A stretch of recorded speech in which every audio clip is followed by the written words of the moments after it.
Sir और Kapil sir, you can continue. हाँ, हाँ जी, बोलिए सर। मुझे संदीप सर नमस्ते, कपिल बात कर रहा हूँ दुबई से। नमस्ते नमस्ते सर, बोलिए ना सर। तो मुझे ये जानना था, प्रोसेस पॉइंट ऑफ व्यू हाँ। तो समझ गया, ठीक है।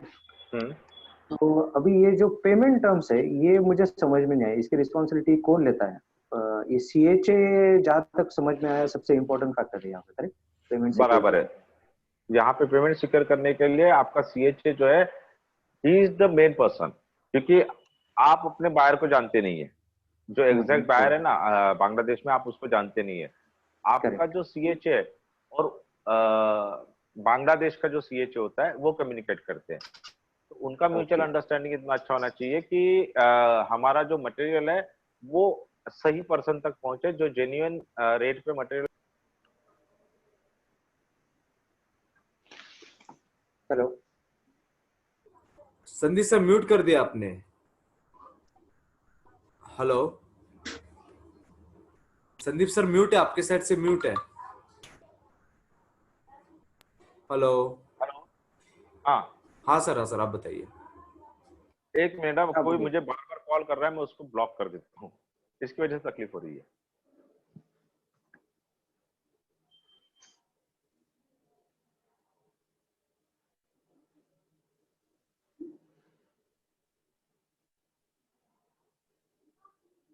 हाँ सर। हेलो। हाँ जी बोलिए। हाँ। तो हमारा सीएचए जो होता है ना सर, वो मेन फैक्टर है इसमें। आप उसको डाइवर्ट करके या उसको बाईपास करके डील करेंगे तो बहुत ज्यादा डेंजरस हो जाएगा। आपका सीएचए जो है वो नॉर्मली बांग्लादेश के सीएचए और वहाँ के बायर से कम्युनिकेट करता है, जैसे आपसे कम्युनिकेट कर रहा है। तो ओके मटेरियल भेजते वक्त आपको ये चूज करना है कि आपका सीएचए जो होता है उसको आपके पर्टिकुलर प्रोडक्ट में अच्छा एक्सपीरियंस होना चाहिए। ऐसा ना हो कि उसकी पहली डील हो उस पर्टिकुलर प्रोडक्ट में। अगर उसकी पहली डील होगी ना तो उसको ये नहीं पता होगा कि किसको कौन से पर्टिकुलर सीएचए से बात करनी है, किसको मटेरियल देना है। अच्छा, वो मटेरियल कहाँ बिकेगा, उसका क्या रेट होगा। अच्छा, एक जगह अगर रेट नहीं मिलता है बॉर्डर पे, तो उसको इमीडिएटली कांटेक्ट करना होगा दूसरे किसी लोकेशन पे कि वहां पे क्या रेट खुला है, वहां पे क्या रेट मिल रहा है। तो आपका ओके सीएचए ही उसकी पेमेंट की गारंटी वगैरह सब लेता है। ओके। अच्छा, दूसरा तो आपने जो अभी बोला पेमेंट कैसे आने, हाँ सॉरी बोलिए। बोलिए बोलिए, आप कंटिन्यू कीजिए सर। अच्छा, जो पेमेंट टर्म की बात कर रहा था मैं, 60 to 70%। एक्चुअली कैसा होता है, हमको ये लगता है 60 to 70% है ना, जो हमारा अभी सपोज मैंने एक गाड़ी लगा दी, 20 लाख में गाड़ी बिकी है बांग्लादेश में। मेरा प्रॉफिट है उसमें, मैंने पकड़ के चला 6 लाख की मेरी गाड़ी बनी, उसके ऊपर मुझे 2 लाख का प्रॉफिट हुआ। तो मुझे टोटल मिलना चाहिए 8 लाख। तो हमारा कॉन्सेप्ट तो ये होगा कि 8 लाख का 70% मिलेगा, बराबर है। बराबर। हाँ, बट वैसा नहीं होता है। 60 to 70% मतलब होता है कि 20 लाख की अगर टोटल गाड़ी बन रही है वहां पर आपकी बांग्लादेशी टका में, ठीक है, तो बांग्लादेशी टका का 70% वो लोग निकालते हैं। उसमें से नियर अबाउट 40% जो होता है आपका टोटल वैल्यू का कस्टम में चला जाता है। कस्टम ओके ड्यूटी जो होती है वो नियर अबाउट 40% पकड़ लीजिए आप। एंड देन उसके बाद जो उसके लोकल चार्जेस होते हैं, जैसे लेबर चार्जेस, लोडिंग अनलोडिंग का चार्ज हो गया। देन आपका जो गाड़ी अगर बोमरा बॉर्डर पे बिका नहीं है, बोमरा बॉर्डर के आगे चला गया, तो वहां पे जो ट्रांसपोर्टेशन चार्जेस है, जैसे 400 कैरेट का आप अगर ढाका में भेजते हैं तो कुछ 23,000 रुपए बांग्लादेशी टका में चार्जेस होता है। वो चार्जेस भी 70% में इंक्लूड होता है। ले तो उसके हिसाब से ये सारा चार्ज जाने के बाद आपको, जब वो बांग्लादेशी टका का 70% कन्वर्ट होता है हमारे आईएनआर में, तो आपके हाथ में आएगा नियर अबाउट 1 से 1.5 लाख रुपया इनिशियली। ओके। हाँ, मतलब तो 8 लाख बाकी रुपए का गाड़ी भरा है, तो फिर 1.5 लाख रुपए हाथ में आएगा बोल रहे हो, राइट? अगर नहीं, आपने अगर 6 लाख की गाड़ी भरी है, आपकी गाड़ी की वैल्यू है आईएनआर में 6 लाख, ठीक है। बराबर। वो जब बांग्लादेश में 20 लाख में, 20 लाख बांग्लादेशी टका में, ओके उसका 70% वो लोग कैलकुलेट करते हैं। संदीप सर, 60। आईएनआर की बात करते हैं, फिर वो कंफ्यूजन हो जाती है कि बांग्लादेशी करेंसी हो गया। सिर्फ आईएनआर की बात करते हैं हम कि इंडियन रुपीज में कितना होता है, ओके। तो कितना होता है। अब देखिए, सपोज एक minute sir, let me calculate. अगर 20 लाख का है मेरा,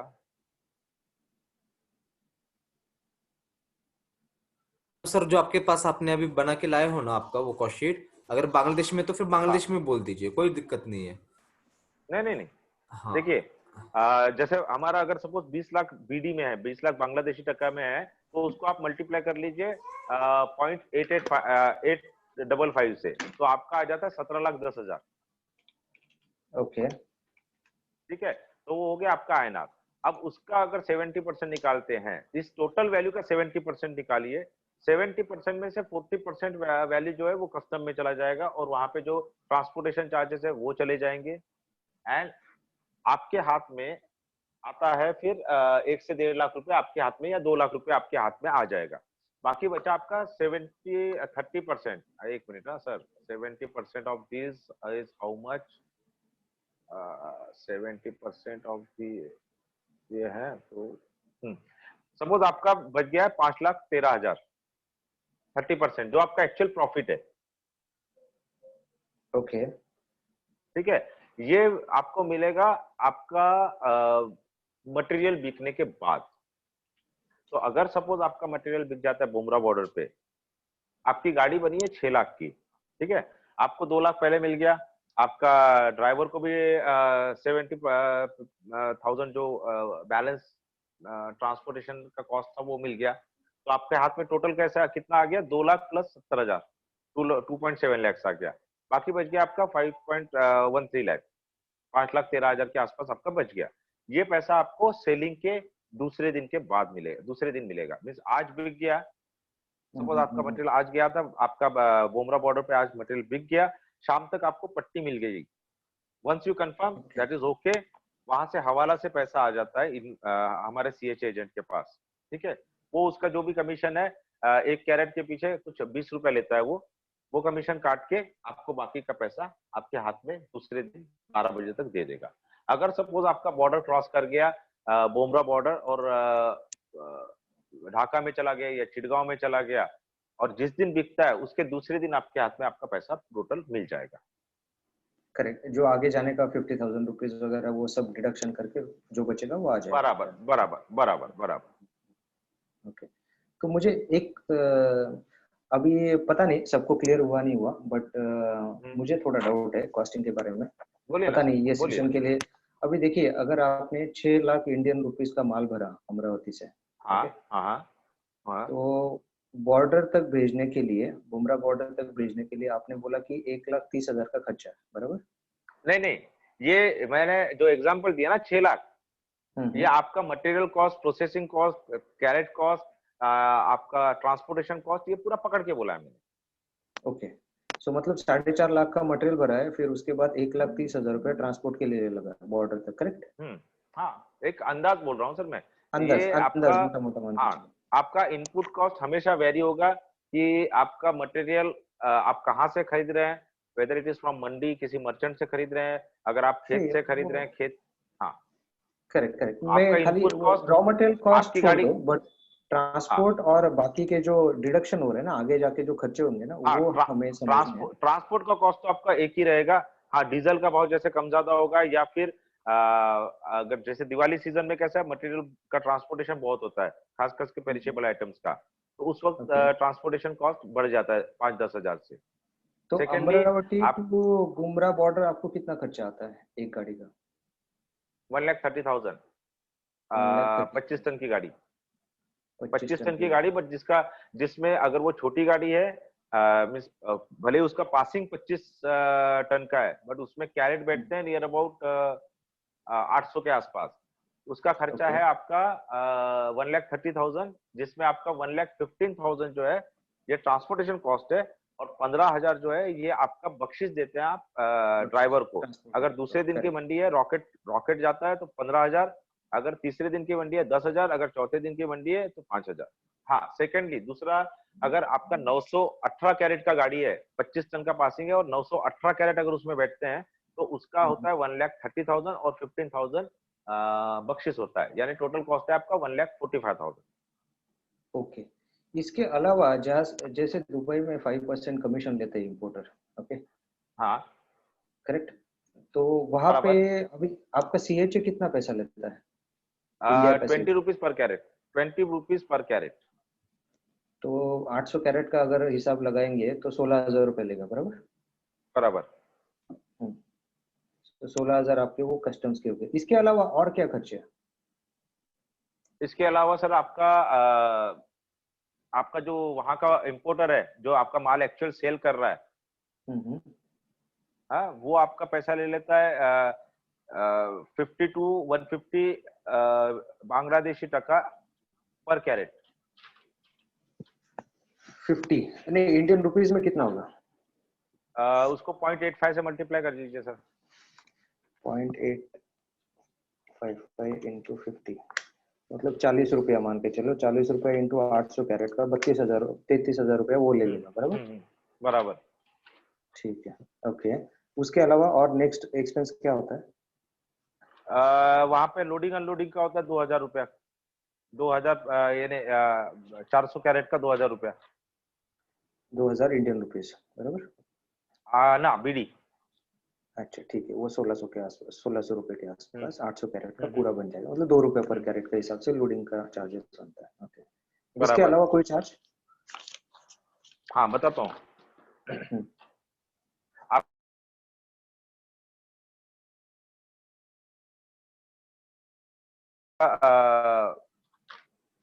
इसमें जा रहा है ढाका तक जा रहा है तो 400 कैरेट के आसपास 25,000 का खर्चा है बीडी में। अगर अगर बॉर्डर चिटगांव पे जा रहा है माल तो बिका नहीं, आगे लेके जाना है तो 400 कैरेट का हिसाब काम है, बराबर? हाँ हाँ हाँ हाँ ओके, ठीक है। 33,000 खर्चा है चिटगांव का, वहां से और से 300 किलोमीटर आगे। करेक्ट।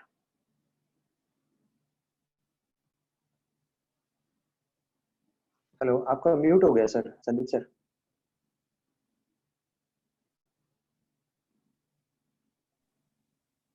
अभी आ रहा है सर? हेलो। हाँ सर, अभी सुनाई दे रहा है। ओके। वहां पे लोकल है आपका फ्रेट चार्जेस है। हम्म, ये देखिए मैं आपको एग्जैक्ट दिखा देता हूँ, अगर आप कोई देख सकते हैं तो।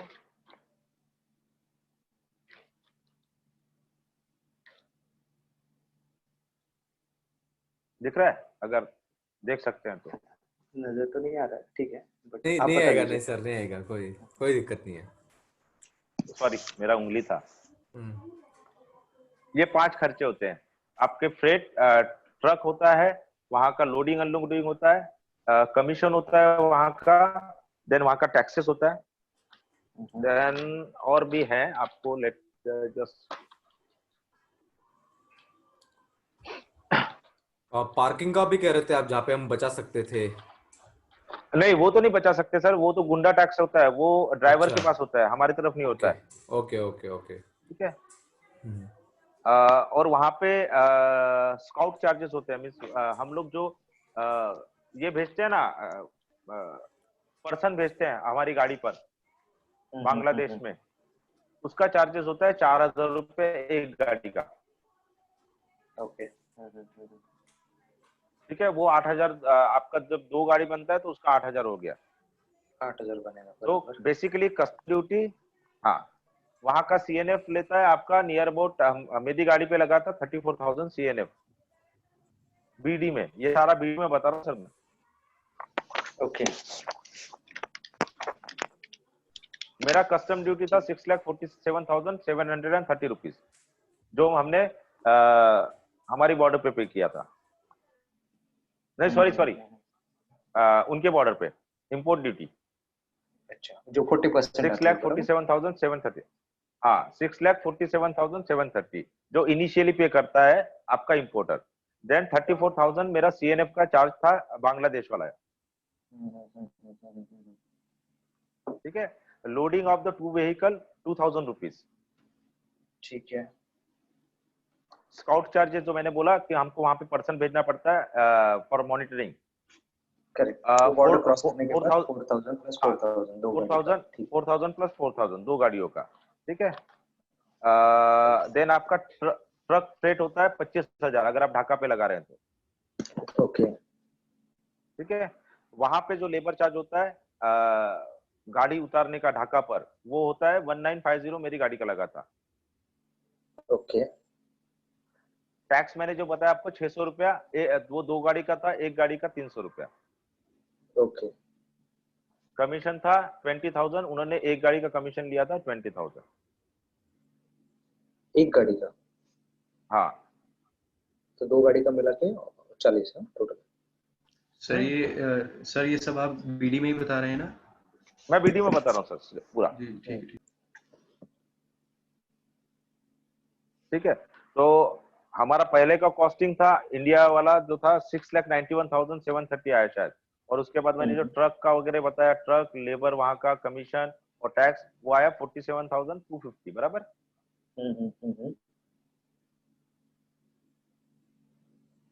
बराबर है सर?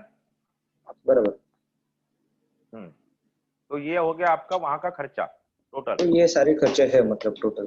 ठीक है हाँ, ठीक है, इसका डिटेल कॉस्ट शीट अगर साइमन सर अगर शेयर करेंगे तो थोड़ा हेल्प हो जाएगा सबके लिए। चलेगा ना? चलेगा, नो प्रॉब्लम सर, मैं सबके साथ शेयर करता हूँ वो चीजें, क्योंकि इसका मेन एजेंडा ये कि एक दूसरे को समझ आए कि क्या चीजें होती है। राइट राइट, मैं समझ गया। अभी एक टॉपिक पे अभी हाँ, ज्यादा कपिल सर चला कैसा, जाएगा। No problem. हाँ, कपिल सर कैसा है, अभी इनका भी फर्स्ट एक्सपोर्ट था फ्रैंकली स्पीकिंग, तो उनको जितना एक्सपीरियंस था, एक होता है ना पहली बारी में एक्सपोर्ट करना, इट्स क्वाइट टफ, कि होता है ना एक बैकएंड चाहिए और लोग कैसे बना रहे, क्या चीजें हैं। सो उन्होंने अपना एक्सपीरियंस शेयर किया। सो आई थॉट कि जो अपने साथ जुड़े हुए हैं, क्यों ना उनके साथ ये एक्सपीरियंस शेयर किया जाए। बट सर ग्रुप तो साइमन बहुत सर, है, यू ये नो जो वेरी भी वेल कॉस्ट, कपिल सर का, बहुत ग्रुप तो बहुत है, बट एक होता है ना जो अपने साथ कनेक्टेड है, सो it will go good for you. और आई नो वेरी वेल कि जहाँ पे अभी जितने भी लोग हैं ना, मतलब बहुत लोग हैं जिनको ओनियन का काम है, बट बैन ही है तो क्या करे, और इसके अलावा कम्युनिटी फिर अच्छा हाँ। सो हाँ, यस सर संदीप सर ये प्लीज। ये जो मैंने कॉस्ट शीट बताई है, ये मेरे कैरेट की है। मेरे कैरेट थे 786 कैरेट, राइट। ठीक है। ये मेरे कैरेट के हिसाब से बता रहा हूँ मैं।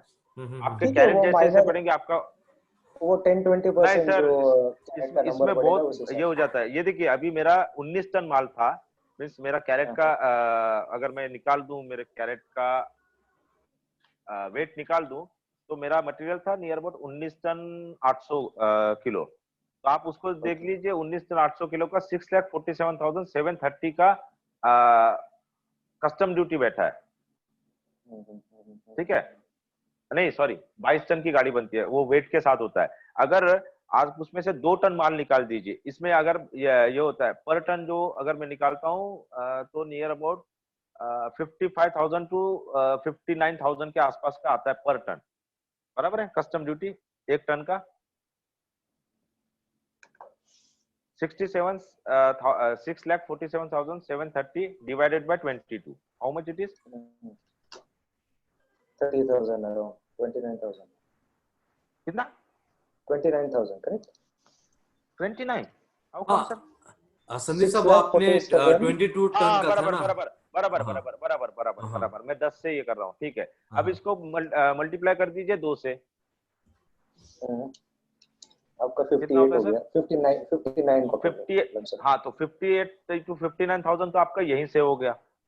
और ये जो 58,000 है जो सीएच एजेंट बचा के दे रहा है, ये आपका एक्चुअल प्रॉफिट है। अगर आप उसको बीडी में कन्वर्ट करते हैं, multiply it by 0.855, how much it is? 50,000। तो सर देख लीजिए, आपकी 6 लाख की अगर गाड़ी बन रही है, तो 50,000 तो आप यहीं कमा रहे हैं। हाँ तो सही है, 7-8% तो आपका इधर ही सही हो रही है कॉस्टिंग पे। तो it will always depend upon कि आपका सीएच एजेंट कितना शार्प है और उसने ये पर्टिकुलर आइटम में कितना काम किया। सही है सही है सही है। तो साइमन साहब, आपके लिए एक क्वेश्चन था। आपके अभी हमारे ग्रुप के लिए और ट्रेडर्स के लिए आपका सीएच है कोई रिकमेंडेड? सो उसके लिए डिटेल में करेंगे। आप कौन से वाले ग्रुप की बात कर रहे हैं, क्योंकि वो ग्रुप्स टोटली डिफरेंट है, और ये जो ग्रुप बन रहा है, ये वाले के लिए सर मैं उन्हीं के साथ कर रहा हूँ जिनके साथ ऑलरेडी मैं एक्सपोर्ट कर रहा हूँ, जिनके साथ काम कर रहा हूँ मैं। वो अब तक तो ये इनके साथ किसी के साथ शेयर नहीं किया फ्रैंकली स्पीकिंग, बट ऐसा तो है नहीं, सीएच है तो सीएच है, तो उनके साथ एक मीटिंग करवा के मैं वही करवाता हूँ। क्योंकि जो मेरे पास कोटेशन है ना, अभी रिसेंटली सर ईरान में कंसाइनमेंट भेजा था 4 कंटेनर 11-21 का व्हाइट सेला बासमती, तो ईरान में डायरेक्ट एक्सपोर्ट होते नहीं, तो वाया दुबई, वाया होता है ना कुवैत वगैरह घुमाना पड़ता है। सो वो जो कोटेशन था, one of the best quotation I have ever seen. तो ये चीजें थी। तो इनके साथ सबके साथ अभी शेयर करूंगा बिकॉज अभी इनिशियल स्टेज है बहुत लोगों का ठीक है and they are ready to invest but problem ये है कि कहीं पे लॉस ना होना चाहिए दिस इज मतलब मेन पॉइंट ये है कि अगर हम काम कर रहे हैं एक लॉन्ग टर्म के लिए तो सर ऐसा है Simon sir sorry to interrupt या बट प्लीज प्लीज देखिए या आप जब एक्सपोर्ट कर रहे हैं, आप जब कोई भी एक्सपोर्ट ही नहीं छोड़िए, आप लोकल में भी बेचिए ना, तो आप कोई ये सोच के तो वो भेजता नहीं है मटेरियल कि भैया मुझे लॉस होगा, सब लोग अपना नहीं प्रॉफिट संदीप सर देखते हैं sorry to interrupt you local. Again हाँ सी आई डू हाँ understand it's a business so आपको प्रॉफिट एंड लॉस है बट हाँ मेरे पॉइंट ऑफ व्यू से क्या पॉइंट होता है कि अगर मैं लोगों को गाइड कर रहा हूँ उस चीज में सो हाँ इट्स माय हाँ विजन कि वहां पे उनका प्रॉफिटेबल निकले और अपन अच्छे लेवल पे गाइड कर सके कि अगला पार्टी भी जेन्युइन हो नहीं नहीं, समझ रहे हो ना? अभी जेन्युइन की अभी बात तो ओपीसी भाग अलग। गया नहीं सुनिए सुनिए अभी ओपीसी भाग हाँ गया मैं क्या बोल रहा हूँ हाँ फ्रूट्स वेजिटेबल में तब आप जब आपको पता है कि भाई इसमें लॉसेस के भी चांसेस है तब हाथ डालो और ऐसे नहीं कि बराबर। कितना भी बड़ा खिलाड़ी हो उसको लॉस होता ही होता है फ्रूट्स एंड बिल्कुल वेजिटेबल में बिल्कुल। बट हम क्या क्योंकि कर रहे हैं कि एक दूसरे के काम आसान कर रहे हैं कि अभी जैसे अपने हाँ प्रोक्योरमेंट के time you were there in farm कि आपको प्रोक्योरमेंट में कहीं पे हाँ प्रॉब्लम नहीं क्योंकि आप खुद खड़े थे ट्रांसपोर्टेशन में आपने बराबर। अरेंज किया अभी आपको पता है कि कैरेट का कहाँ पे होता है वैक्सीनेशन का कहाँ होता है तो एक दूसरे की हेल्प हो बराबर। रही है कि हाँ भाई अगर नेक्स्ट टाइम आपको कैरेट लेना सो संदीप सो इज देयर कि जो अपना माल सस्ते में दे सकते हैं ऑरेंज के एग्जाम्पल एग्जाम्पल पे चल रहा हूँ बराबर। तो अगर हम यहाँ पे बैठे तो एक दूसरे की चैनल अभी कपिल सर का दुबई में होल्ड है सो क्यों ना इस प्लेटफॉर्म का ऐसे यूज कर लो एक्सपोर्ट करना है ना करना that is different story but at least जब तक बराबर। पता ही नहीं है चीजें कैसी होती क्या होती क्योंकि मेरा भी एक्सपोर्ट होता है यू नो वेरी वेल कि क्या है मैंने डॉक्यूमेंट्स वगैरह सारे वेरी जितने ट्रू। भी लिंक के साथ देखा चुका हूँ बट वही चीज है ना कि एक वैसा ग्रुप नहीं बनाना मुझे कि सिर्फ बातें करके छोड़ दी अब यहाँ पे ये अपने शेखर सर है और यहाँ पे Fawad Fawad is just graduation student है वो एंड वो स्पेशली आए थे पुणे में 3 दिन का सेशन कर लिया इवनिंग की फ्लाइट थी उनकी और वो इतना मतलब होता है ना कि एग्रेशन लेवल मतलब इनके एज में हम कुछ नहीं करते थे सिर्फ कॉलेज समझ रहे हो ओके तो ओके। एटलीस्ट वो हाँ पार्टिसिपेट कर रहे हैं फैमिली से बात कर रहे हैं कि I want to enter into export यहाँ पे ये चीज है वो चीज है सो इट्स माय ड्यूटी कि अगर मैं किसी से बात कर रहा हूँ और अपना टाइम दे रहा हूँ ताकि वो भी आगे बढ़े अभी अपने दूसरे सर बैठे हुए हैं इंस्टीट्यूट का नाम नहीं लूंगा ये अपने ना शेखर पवार सर इन्होंने भी 2 इंस्टीट्यूट में एक्सपोर्ट इंपोर्ट का ज्वाइन किया 1.5 साल से परेशान है सो ही okay. Watched my YouTube channel record में कि सामने से कुछ तो करवाओ मैंने कहा एक बात काम करते हैं फर्स्ट बैच में से संदीप नहीं सर फ्रैंकली ने ओडीएन मैंने एक्सपोर्ट फर्स्ट किया बैच किया था साइमन सर के साथ, आई गेस या 8 9 10 तारीख का चला था 9 तब, तारीख 9 बराबर है। तारीख थी 9 अक्टूबर हाँ या अच्छा, उस वक्त मीन्स मैंने लोकल में ही गाड़ियां लगाई थी और वहां पे आया साइमन सर से गाइडेंस लिया, यहाँ आके कटिंग करवाई और मटेरियल लगा दिया था मैंने। राइट अभी और अभी एक्चुअली मेरा दूसरा गाड़ी भी लगने वाला था, बट हुआ क्या है, मेरे मटेरियल को ज्यादा दिन हो गए, वो आगे येलो कलर में, तो येलो कलर का मटेरियल आपका बांग्लादेश में नहीं चलता है बिकॉज उसको वैक्सीन करना पड़ता है और वैक्सीन में येलो कलर का ऑरेंज थोड़ा नरम पड़ जाता है और वो फिर वहां बॉर्डर जाने तक नहीं टिकेगा। इसके लिए मैंने वो गाड़ी लगाई है नासिक। दो गाड़ियां मेरी नासिक लग रही है जो मुझे बांग्लादेश में लगानी चाहिए थी। कल मेरा बगीचे का कटिंग है और by day after tomorrow I will be in Nashik. हाँ तो मेरा यही कॉन्सेप्ट है कि जितने लोग जुड़ रहे हैं ना तो एटलीस्ट बेशक मिलके करो ऐसा मेरा मतलब इंटेंशन है नहीं कि आप 2 लाख दो आप 1 लाख दो 4 लाख दो वो नहीं है जितना जितना कैपेसिटी है आप खुद खड़े रहो फार्म पे खुद लोडिंग के टाइम हाँ रहो जो चीज समझ नहीं आता है और साल में दे किसी को देखना है और कोई नासिक में है तो they can meet me day after tomorrow. Right और किसी को कोई क्वेश्चन है कपिल सर दुबई में है he is also importer sorry बताना भूल गया बाकियों को एंड इसमें मेरे अंकल भी ज्वाइन कर चुके हैं आई डोंट नो सुन रहे कि नहीं हेलो हाँ जी no my real uncle is there so he also started From his Pulga? farm yeah he also started his pharma producing company so he's also there I don't know वो पता नहीं काम है कि नहीं हेलो हाँ सुन रहा हूँ मैं सुन रहा हूँ हाँ yeah you can ask any सुन रहा question Kaka you can ask any question like Mr. Kapil is in from फिलहाल तो कोई Dubai क्वेश्चन नहीं।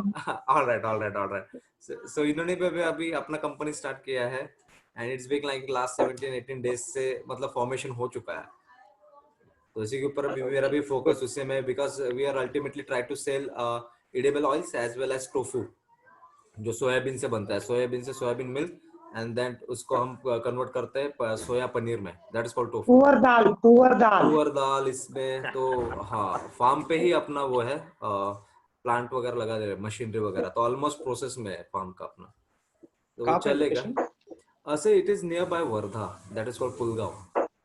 Maharashtra. Yeah, Maharashtra. So he's right now he's an advocate. So उनका वो business के ऊपर वो focus कर दिया. So we thought कि चलो एक बार उनको भी link भेज दिया जाए. So he was listening to all session. Anybody having any question to Mr. Kapil and I guess he's the importer in Dubai. So Fahad and Shekhar sir, आपको जो भी query होगा ना, you can ask. Feel free to ask. कोई दिक्कत नहीं है. And उनका भी अच्छा काम चल रहा है बिकॉज वो देखता हूँ ना मैं भी, उनके पोस्ट आते हैं फेसबुक पेज पे कि इतना कंसाइनमेंट है क्या है, and you can visit them. वैसे भी आप दुबई घूमने जाते हो तो एक बार मिलने में हर्ज नहीं है. करेक्ट, एक बार मिल सकते हैं, कोई दिक्कत नहीं है. राइट. सर के ऑफिस में रुक जाएंगे तो होटल का खर्चा भी बच जाएगा. ऑलवेज वेलकम सर, रहने के लिए कोई टेंशन नहीं है, दुबई में आ सकते हैं. Right right. अच्छा सर, मुझे बताइए पेमेंट टर्म क्या होता है यहाँ पर अपना दुबई में? पेमेंट टर्म दुबई का यूजुअल है sir, after selling with in 4 to 5 days. मतलब अब तक का, सॉरी टू इंटरप्ट, अब तक का मैंने जो यहाँ से काम देखा है ना कि इनकी कमिटमेंट है कि 45 days अपन मोटा मोटा भी पकड़ के चलते हैं. Example, so it will take maximum 7 days to 10 days भी पकड़ते फिर भी अच्छा है, क्योंकि बाकी जगह 7 days में आपके अकाउंट में 7 days में आफ्टर सेलिंग पैसा रियलाइज हो जाएगा. नहीं कपिल सर, बाकी जगह ऐसा है ना, मैं खुद काम करके बैठ चुका हूँ, सो मुझे पता है 25 दिन के बाद आता ही नहीं, और मैंने आपका देख रखा है. सो मैं आपकी प्रेज कर रहा हूँ, तारीफ कर रहा हूँ इनके सामने. एक्चुअली ऐसा है कि सही है, जो रियलिटी है, आपको भी एक्सपीरियंस है. Right right. अच्छा, मटेरियल जाने में ट्रांसपोर्टेशन टाइम कितना है sir? Around 6 to 7 days Mumbai से. Total including everything. Okay, 6 to 7 days वो हो गया, और आफ्टर सेलिंग 7 days में 14 दिन ये हो गए, और वहां पे सेलिंग का और प्रोसेसिंग का जो भी है वो पकड़ लीजिए 1 से 2 दिन वो पकड़ेंगे सर. 3 दिन पकड़ लो. 3, तो 14 and 3 17 days. And profit margin sir? Profit margin depending on market price जो बांग्लादेश में है. Kapil sir, right. या फॉर फिक्स प्रॉफिट में भी काम होता है ना? ऐसे बात कर रहे हो क्या? गुजरात से. हाँ जी बोलिए बोलिए. और दुबई में वो फिक्स प्रॉफिट में भी बहुत सारे लोग एजेंट वो काम करता है. नहीं, वो एक्सपोर्ट नहीं हो गया ना सर, वो तो फिर लोकल पैकिंग वाली कंपनीज हो गई. नहीं Kapil sir you know very well किन की बात कर रहा हूँ, क्योंकि ये सेशन मेरे को यूट्यूब में डालना है. सो यू आल्सो नो कि किन की बात कर रहा है. जब हम स्टार्टिंग में थे जो फिक्स में नहीं देते, सो उन्हीं की बात कर रहे हैं बेसिकली. प्लीज नाम मत लेना. तो ऐसा कुछ होता नहीं, क्योंकि नहीं कैसा है देखिए, आई गेस आपका नाम श्याम है राइट? हेलो. अच्छा. हाँ श्याम सर कैसा है? मान लो अभी 100 रुपए किलो का रेट चल रहा है सपोज, और आपको कपिल सर ने बोल दिया कि हाँ मैं 100 का रेट चल रहा है, मैं आपको 100 रुपए देता हूँ फिक्स में. कल को जाके वहां की मार्केट का रेट खुल गया 60 रुपया, आपको तो 100 रुपए मिल गया ना, तो ये लोग क्या करेंगे? 40 रुपीज में लॉस क्यों खाएंगे अपना? पहला क्वेश्चन. और दूसरा क्वेश्चन, अगर 100 रुपीज आपको अकाउंट में पहले दे देते हैं तो आप तो सड़ा हुआ माल डाल दोगे. कि एग्जाम्पल अपने साइड से अपन क्लियर है, पर मंडी में 40 रुपए रेट खुल रहा है तो आपको 100 रुपए क्यों देंगे? सो इट्स कमीशन पे काम होता है, और फिक्स में जो भी देगा ना तो समझ लेना फ्यूचर में वो स्कैम में प्लानिंग में लगा हुआ है. तो आप समझिए जरा कैसा है. ऐसा गेम है. हिस्ट्री वही है पिछले 2 साल में. यू नो एडवांस के पीडीसीज और पेमेंट 50% रिलीज कर देते हैं, और बाद में एक बार बल्क अमाउंट जमा हो गया गायब हो जाता है. सो एडवांस में काम करना यहाँ पे नियरली इम्पॉसिबल है. राइट. या Fahad you can ask your question. Good evening Kapil sir. काम ही नहीं होता है. हाँ जी. Good evening Kapil sir. हाँ जी फहद जी. जी सर, मैं ये बोल रहा था कि फ्रूट एंड वेजिटेबल्स तो जनरली सब लोग करते ही हैं ना. जहां तक साइमन सर से मुझे नॉलेज मिली, जनरली फ्रूट एंड वेजिटेबल रहेगा. उसके अलावा सर, फ्रूट एंड वेजिटेबल्स के अलावा कोई ऐसी कमोडिटी है जो जनरली एक्सपोर्ट होती है और यूपी की साइड से इधर लोग जो करते हो? क्योंकि मेरे लिए प्रोक्योरमेंट करना, जैसे मैं अगर मान लीजिए कुछ फ्रूट एंड वेजिटेबल करना चाहूँ तो क्या नासिक किधर जगह से करना पड़ेगा? अनियन भी लेना है तो नासिक ही जाना पड़ेगा. मैं यूपी से बिलोंग करता हूँ, तो कोई ऐसी कमोडिटी जो स्पेशली आपकी ईस्ट साइड से आती हो तो आप अगर प्लीज सजेस्ट कर सकते हैं. देखना पड़ेगा आपके साइड से क्या अवेलेबल है उसके हिसाब, क्योंकि हमारा जो कोर बिजनेस है वो फ्रेश फ्रूट्स एंड वेजिटेबल है. जी सर. मैं हाँ बोलने के लिए आपको हाँ नहीं बोलूंगा. जो एक्सपर्टीज है, अच्छा नहीं सर, बहुत अच्छा सर. तो एक्सपर्टीज आपकी इसमें ही रहेगी, फ्रूट्स एंड वेजिटेबल्स में. करेक्ट. अगर आपके पास कोई कमोडिटी है जिसका आपके पास होल्ड है यूपी या नॉर्थ साइड से या नॉर्थ ईस्ट से, जी सर, तो उसके लिए हमें यहाँ पे काम करना पड़ेगा और उस हिसाब से बायर सेटअप करना पड़ेगा। फहद, अच्छा Mr. सर, Fahad, जब Mr. Ji Fahad, sir, last ji time sir, you told me ji that sir, you are having a good sourcing of mango. लंगड़ा आम आपके पास ज्यादा मैंगो, यस चलता है, सर, but वो समर का मैं है। सर हाँ, राइट। मैं वही कहने वाला था बस सर से। कपिल सर, जैसे ये मैंगो अगर रहेगा तो मैंगो आप सिर्फ महाराष्ट्र साइड का ही आप मंगवाते हैं या इधर का भी चलता है आपके यहाँ यूपी का, जैसे लंगड़ा सारी दशहरी दुनिया वगैरह? से मैंगो मिलता है। दुबई ऐसी कंट्री है जहाँ पे हर अच्छा महीने अच्छा में अच्छा, हर दिन जी, आपको 10 वैरायटी मैंगो की फ्रेश मिलेगी यहाँ पे। अच्छा। तो अगर तो इधर से मैंगो करना चाहें सर तो प्रॉब्लम नहीं है? कर सकते हैं, कोई दिक्कत नहीं है। वैरायटी सेटअप जी करो, जी जी क्या जी जी प्राइसिंग होगी आपके साइड से जी वर्किंग करो, मैं जी मार्केट में देखूंगा क्या जी प्राइस बैठ सकती है मैंगो जी की, और फिर जी हम लोग जी उसको रोल जी आउट कर सकते हैं, कोई दिक्कत नहीं। जी, ठीक ठीक सर, ठीक है। ठीक। शेखर सर, आपको कुछ, जो आपके कैलकुलेशन कर रहे थे आप 3-4 दिन का स्टडी? मुझे पूछना था कि कैशियो के रिलेटेड सर आप दुबई में कुछ करते हैं क्या, मतलब इम्पोर्ट के बारे में? सर कैशू का सर कंसाइनमेंट बहुत देखिए, महंगा पड़ेगा। पहले एक वो आपको वो भी देखना पड़ेगा कि कितना एवेल्यूशन बैठता है। बेचने के लिए वो ओके। बेच देंगे, कोई दिक्कत नहीं है, बट एक कंटेनर का अच्छा। वैल्यू बहुत लैक्स में जाएगा। आप देखो ना, 800 रुपए किलो तो बाहर किलो का रेट है उसका, तो आपको मान ले 700 के ओके। रुपए केजी भी खरीदा, एक कंटेनर में कितना ओके। जाएगा? सो उस हिसाब से ओके। बेच देंगे। बट हाँ, अब हाँ, पूछिए पूछिए, कोई और दिक्कत सी नहीं है। हमें फ्रूट्स यहाँ एंड पे वेजिटेबल। हाँ। ब्रीफ करना यही चाहता हूँ कि फ्रेश फ्रूट्स और वेजिटेबल का कोई भी काम है तो हम लोग हैं, हमारा सेटअप है। ओके। ओके। इसके और फ्रूट्स अलावा एंड और वेजिटेबल, कोई, हेलो, हाँ बोलिए। फ्रूट्स एंड वेजिटेबल में अगर करना रहेगा तो मिनिमम इन्वेस्टमेंट कितनी होनी चाहिए, ऐसे कुछ पर्टिकुलर? वेल देखिए, या एवरेज कॉस्टिंग जो आ रही है बॉम्बे से, CIF कॉस्टिंग जो आ रही है अराउंड 11 लाख रुपए के आसपास आ रही है। ओके। ओके। और उसके बाद लोकल कॉस्टिंग जो है 1 लाख रुपए की क्लियरेंस वगैरह, वो हम लोग यहाँ पे कवर कर लेते हैं, वो आपको पे करने का जरूरत नहीं है। ओके। ओके, उधर की और अगर, कॉस्टिंग आप। हाँ, हाँ। और अगर किसी को FOB बेसिस पे करना है तो बॉम्बे तक का कॉस्टिंग आप कवर कर लो, हम लोग यहाँ पे फ्रेट पे कर देंगे और लोकल एक्सपेंस भी पे कर देंगे। तो उस केस में आपको टोटल 9 लाख रुपए लगेगा, 9 से 9.5 लाख रुपए आपकी शिपमेंट बन जाएगी बॉम्बे तक। ओके। ओके। हम लोग दोनों ऑप्शन ओपन रखे। अभी जिनके साथ रेगुलर काम चलता है उनको हम लोग फ्रेट दुबई में पे कर लेते हैं ताकि उनका बर्डन कम हो जाता है। ओके। वो भी एक ऑप्शन ओपन है, कपिल कोई सर, दिक्कत नहीं। कपिल सर, हाँ हेलो। मैं क्या हाँ, बोल रहा था, बोलिए। ये अपना जो मैंडेरियन ऑरेंजेस है, इसका कोई डिमांड है क्या वहाँ पे यूएई में? जहाँ तक मुझे पता नहीं है, बट जस्ट कंफर्म कर रहा था। प्रॉब्लम क्या है ना, ये साउथ अफ्रीका का मार्केट है ना, बहुत एग्रेसिव है उसमें। मैंडेरियन ऑरेंजेस में?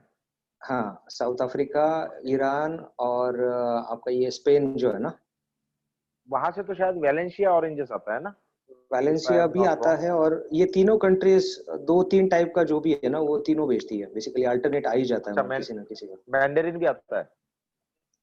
मैंडरिन भी आता है, नहीं कहीं से जो आया तो फिर छील, अभी चाइना का भी एक वैरायटी आया हुआ है मार्केट में। हाँ, यानी जो छील के खाते हैं वो वाला।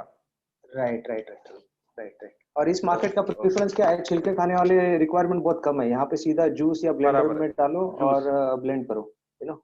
हाँ हाँ, वो इसीलिए मैं पूछा था क्योंकि वैलेंशिया करेक्ट। का वहाँ पे शायद ज्यादा रिक्वायरमेंट है। करेक्ट, अपना इंडिया का संतरा कैसा है, वो जूस के लायक नहीं है, छिलके खाने लायक है। Correct. No no no no, that is mandarin oranges, आपको छील के खाना पड़ता है। Then you will have to go for kinnow, और या फिर करेक्ट। अगर चाहिए तो फिर मौसम्बी लेना पड़ेगा आपको। मौसम्बी का भी मौसम्बी लेना रिक्वायरमेंट होता पड़ेगा। होगा ना सर?